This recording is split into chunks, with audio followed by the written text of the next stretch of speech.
Si tu tombes sur cette vidéo, c'est peut-être le signe qu'il est temps pour toi de te reconvertir en freelance. Je m'appelle Anaïs de la chaîne La Boussole du CM et si je vous parle de freelancing, c'est tout simplement parce que c'est mon quotidien depuis maintenant des années. Pendant mes études, j'ai dû faire quelques stages professionnalisants et du coup, je suis rentrée dans les entreprises et j'avais un statut de stagiaire, mais je voyais à peu près ce que c'était que la vie de salarié. C'est-à-dire tous les matins, je me rendais au bureau, je faisais les tâches qui m'étaient attribuées, je donnais des comptes à mon patron, etc. Et je me suis rendu compte très très vite, avant même de quitter les études, que c'était quelque chose qui n'était absolument pas fait pour moi. Et le salariat n'était absolument pas possible avec ma vision des choses et surtout avec ma manière de travailler et ma personnalité. C'est pour ça qu'à peine j'ai fini mes études, j'étais déjà lancée en tant que freelance. Si aujourd'hui tu es salarié et tu te sens vraiment bloqué dans ton emploi, que tu ne t'épanouis pas et que tu ressens vraiment de la frustration, c'est peut-être que c'est plus, tout simplement, c'est plus fait pour toi et qu'aujourd'hui tu aspires à d'autres choses que je comprends parfaitement. Par exemple, si tu as l'impression d'avoir atteint un plafond de verre dans ton travail ou que tu as l'impression que les tâches qu'on te donne ne te correspondent plus ou tout simplement qu'il n'y a plus de perspective d'évolution pour toi qui peut te rendre heureux ou heureuse, c'est peut-être un signe fort que tout simplement cette partie de ta vie est révolue et qu'il faudrait se tourner vers autre chose.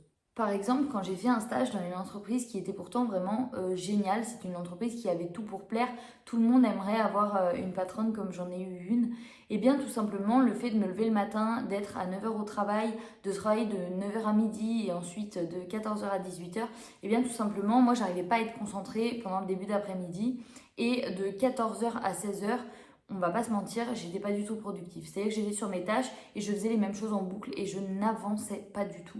Et je me suis rendu compte que c'était assez idiot parce que moi, les périodes où j'étais productive, c'était le soir après manger. Sauf que le soir après manger, je ne pouvais pas travailler sur mes tâches ou alors j'amenais le travail à la maison, mais du coup, j'en faisais 2 fois plus. Et du coup, j'ai essayé de convaincre ma patronne de faire du télétravail et déjà, ça a été beaucoup mieux pour moi parce que j'ai pu m'adapter à des horaires qui, moi, me plaisaient, même si c'était pas possible tout le temps. Et les jours où je devais être au bureau, je me rendais compte que je faisais beaucoup moins que lorsque j'étais en télétravail. Dis-moi si toi ça t'arrive, mais moi j'ai vraiment eu ce sentiment-là d'injustice en fait et du fait que c'était assez idiot de m'obliger à travailler à des périodes où je savais que de toute façon mon cerveau n'était pas branché.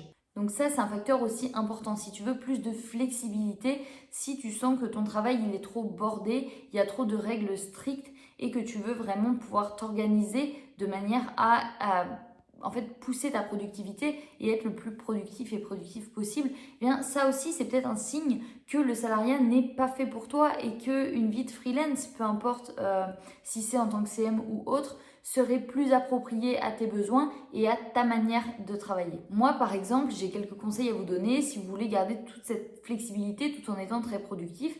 Moi je me fais des temps. Par exemple, je sais que le matin je suis très productive, donc jusqu'à midi, je vais faire toutes les tâches qui me demandent une concentration accrue. Par exemple, ça peut être d'organiser mon travail, de travailler pour les clients, de faire mes calendriers éditoriaux, de toutes ces choses-là qui me demandent du temps, la compta également, je les fais le matin. Ensuite, l'après-midi, moi je travaille pas tellement parce que je sais que je suis pas productive, à moins que j'aille dans un café et ça m'arrive où là je fais beaucoup de travail et des tâches que je me donne en avance. Mais sinon, début d'après-midi, généralement je travaille pas et je m'y remets le soir. Et le soir, je fais 2-3 heures de travail suivant ma motivation, mais j'ai des plages horaires et j'organise mon travail toujours de la même façon. Voilà. Et ça m'aide vraiment à progresser et à ne pas repousser les choses au lendemain. Si tu es quelqu'un qui a soif d'apprentissage, soif d'apprendre toujours de nouvelles choses, de nouvelles langues, de nouvelles capacités, et que tu sens que cette partie de toi, de vouloir toujours apprendre et évoluer, est en baisse, c'est peut-être que ton travail ne répond pas à ce besoin que tu as. Et c'est super important parce que c'est vraiment de l'épanouissement personnel. Moi, je sais que je suis quelqu'un qui a très peur de la routine et qui a toujours besoin d'apprendre quelque chose de nouveau, que ce soit dans ma vie professionnelle ou personnelle. Et ma vie professionnelle me permet vraiment de répondre à ça puisque je peux apprendre, déjà je peux sélectionner les tâches que je fais et tout ce que je faisais au départ, les tâches un petit peu simples mais qu'il fallait que je fasse dans mon travail de CM, je les ai déléguées et j'ai appris de nouvelles tâches qui demandent un petit peu plus de capacité. Et puis une fois que ça a été acquis, pareil, je les ai déléguées et puis j'ai appris encore plus haut et j'ai pu me nicher par exemple dans l'influence. Et c'est ce que je fais actuellement. Je me concentre vraiment sur l'influence et les partenariats, alors qu'avant je faisais que de la stratégie social media. En fait, c'est vraiment pouvoir gérer ton temps, pouvoir gérer tes motivations et pouvoir gérer la façon dont tu apprends. Et aussi, si tu as envie de te reposer sur ce que tu sais aujourd'hui ou si tu as envie d'évoluer, ça c'est vraiment libre à toi quand tu es en freelance. Également, un signe dont on ne parle absolument jamais, mais qui montre que peut-être il est temps pour toi d'être freelance, c'est tout simplement si tu as une passion ou des capacités qui pourraient être monétisées.